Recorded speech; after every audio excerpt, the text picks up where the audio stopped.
بسم اللہ الرحمن الرحیم۔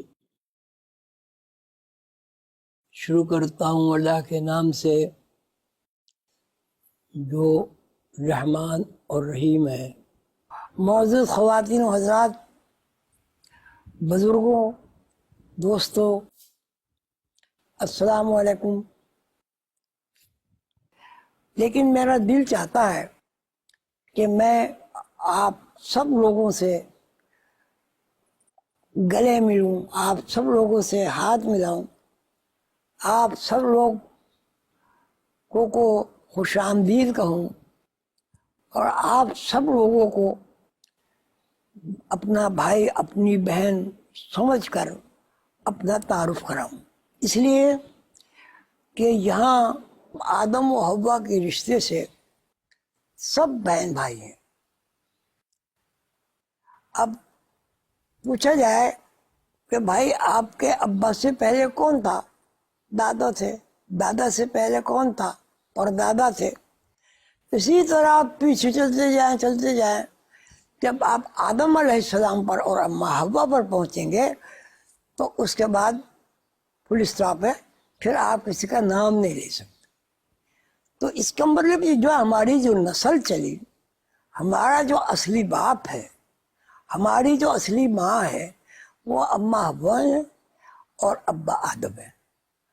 تو آدم کے رشتے کی بنیاد پر میں آپ کا بھائی بھی ہوں، بیٹا بھی ہوں، دوست بھی ہوں، اور آپ میرے سب پیارے ہیں، دوست ہیں، بزرگ ہیں۔ میری دادی نانی ہے آدم کے رشتے سے۔ تو سب کی خدمت میں بہت ہی ادب کے ساتھ سلام پیش کرتا ہوں۔ اللہ تعالیٰ آپ سب کو خوش رکھے۔ بنیادی بات یہ بتائی آ رہی ہے کہ ہم ذات برادری اس وجہ سے ہیں کہ کیونکہ بہت ہجوم ہے تو قبیلے الگ الگ اگر نہیں ہوں گے تو پہچان نہیں ہوگی۔ اور جہاں تک رنگوں کا تعلق ہے وہ تو موسمی لحاظ سے رنگ بدلتے رہتے ہیں۔ اور آپ سے درخواست کرتا ہوں کہ بھائی چارہ، پیار، محبت اس طرح آپس میں کریں جس طرح سگے بھائی اور سگی بہنیں کرتی ہیں۔ اس لیے کہ ہم آدم و حوا کے رشتے سے اگر غور کریں تو ہم سب کے سب آپس میں بہن بھائی ہیں۔ آدم و حوا کی تعلیمات کے مطابق تمام آدم و حوا کے بیٹوں نے، پیغمبروں نے پرچار کیا ہے۔ اس علم کا جو علم اللہ تعالیٰ نے آدم علیہ السلام کو، ہمارے دادا، ہمارے پردادا، ہمارے نانا، ہمارے پرنانا کو سکھائے ہیں،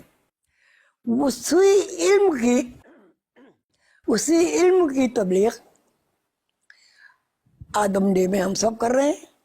پہلی بات جو بہت زیادہ غور طلب ہے وہ یہ ہے کہ کوئی بنانے والا ہے جس نے مستقل نظام قائم کیا ہے۔ مستقل نظام کی طرف جب توجہ جاتی ہے تو بچپن جانوروں میں بھی آتا ہے، جوان بھی جانور ہوتے ہیں۔ جس طرح آدمیوں کے یہاں بچے پیدا ہوتے ہیں، جانوروں کے یہاں بھی پیدا ہوتے ہیں۔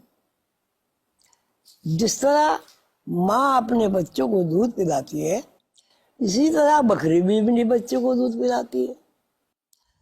تو اب اس میں آج کی بات میں یہ سوچنا ضروری ہے کہ ایک جانور میں اور آدم ذات میں کیا فرق ہے۔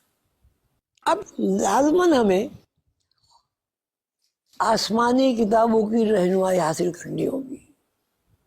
قرآن میں جہاں آدم کا تذکرہ ہے،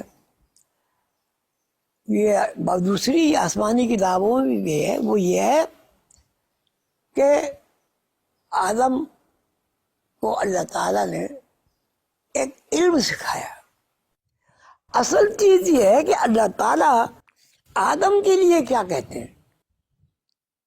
اللہ تعالیٰ کہتے ہیں کہ ہم نے آدم کو اپنی صفات کا علم سکھایا۔ صفات میں ہر شے آ گئی ہے. اللہ تعالیٰ کی ذات، اللہ تعالیٰ کا علم، اللہ تعالیٰ کی حاکمیت، اللہ تعالیٰ کی رحم، اللہ تعالیٰ کا کرم، ہر شے آ گئی صفات میں. تو اللہ تعالیٰ فرماتے ہیں کہ میں نے آدم کو اپنی صفات کا علم سکھایا. مختصر یہ ہے کہ آدمی اور انسان دو الگ الگ یونٹ ہیں. آدمی کی صفات حیوانات کی صفات ہے، لیکن انسان کی صفات تمام حیوانات، فرشتے اور جتنی بھی جو بھی مخلوق اللہ نے پیدا کی ہے سب سے زیادہ علم حاصل ہے. انسان اور حیوان کا امتیاز یہ ہے کہ انسان کو اللہ تعالیٰ نے اپنی صفات کے علم سکھائے ہیں. آدمی کو اس بات کا فرق پوری طرح معلوم ہونا چاہیے کہ آدمی اور انسان الگ الگ ہے.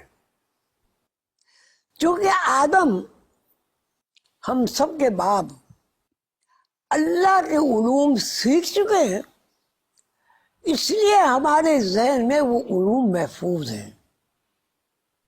اگر ہم غم، پریشانی، آلام، مصیبتیں سے آزاد ہونا چاہتے ہیں اس دنیا میں، تو ہمیں اعلیٰ زندگی اپنانی ہوگی، اور اعلیٰ زندگی کے لیے ہمیں انسان بننا ہوگا. اس روحانی علوم ایسا علم ہے جو پڑھ کے سمجھ کے آپ اللہ تعالیٰ کی نازل کی ہوئی کتابوں کو سمجھ سکتے ہیں، مفہوم اخذ کر سکتے ہیں. ہمارے پیغمبروں نے جو عمل اختیار کیا ہے اس کی ہم نقل کر کے بھی یہ فضیلت حاصل کر سکتے ہیں. اللہ تعالیٰ ہم سب کو اللہ کے اوپر، اللہ کے نبیوں کے اوپر، اللہ کی کتابوں کے اوپر، آخری کتاب قرآن کریم کے اوپر عمل کرنے کی توفیق عطا فرمائے. اللہ تعالیٰ ہم سب کو توفیق دے کہ ہم انسان اور آدم میں فرق محسوس کریں. اللہ تعالیٰ ہم سب کو خوش رکھے.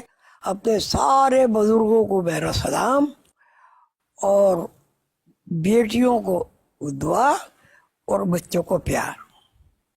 اللہ حافظ.